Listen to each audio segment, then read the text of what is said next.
നാട്ടടവിലാണ് പതാക മുദ്രയുടെ വിനിയോഗമായിട്ടുള്ള നാട്യാരംഭം പൊസിഷൻ ആദ്യമേ നമുക്ക് കാണാൻ പറ്റുന്നത്. തട്ടടവ് നമ്മൾ തട്ടിയാണ് കളിച്ചത്. കൈയുടെ ഒരു യൂസേജ് എന്ന് പറയുന്നത് നമ്മളിവിടെ ഒരു പൊസിഷനാണ് പിടിച്ചിട്ടുണ്ടായിരുന്നത്.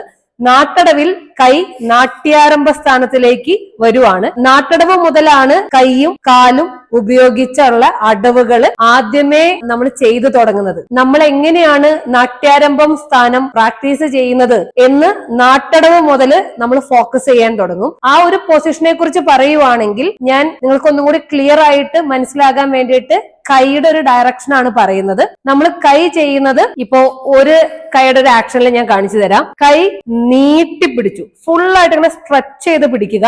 നമ്മളുടെ ഈ എൽബോ പൊസിഷൻ കുറച്ചൊന്ന് മുകളിലേക്ക് ഒന്ന് പൊക്കി പിടിക്കുക. എന്നിട്ട് കൈയുടെ ഈ ടിപ്പ്, നമ്മളുടെ കൈയുടെ ഫിംഗേഴ്സ് എന്ന് പറയുന്നത് ഒന്നും കൂടി ഒരു എനർജി കൊടുത്ത് ഇങ്ങനെ നിവർത്തി പിടിക്കുക. ഇതാണ് കൈയുടെ ഒരു പൊസിഷൻ വരുന്നത്.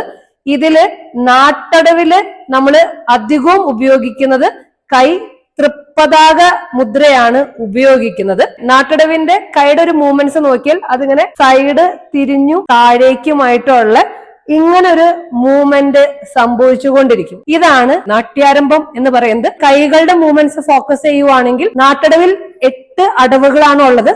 ഈ 8 അടവിൽ നാട്ടടവിന്റെ 7 മാത്രം നാട്യാരംഭ സ്ഥാനം കാണാൻ പറ്റില്ല. മറ്റ് 7 അടവുകളിലും നാട്യാരംഭത്തിന്റെ യൂസേജ് ഉണ്ട്. നാട്ടടവില് 8 അടവുകളാണ് ഉള്ളത്. ഈ 8 എണ്ണത്തിലായിട്ട് നമ്മൾ ഉപയോഗിക്കുന്ന മുദ്രകൾ ഏതാണെന്ന് ചോദിച്ചു കഴിഞ്ഞാൽ തൃപ്പതാക, കടകാമുഖം, അലപത്മം, അവഹിതഹസ്തം.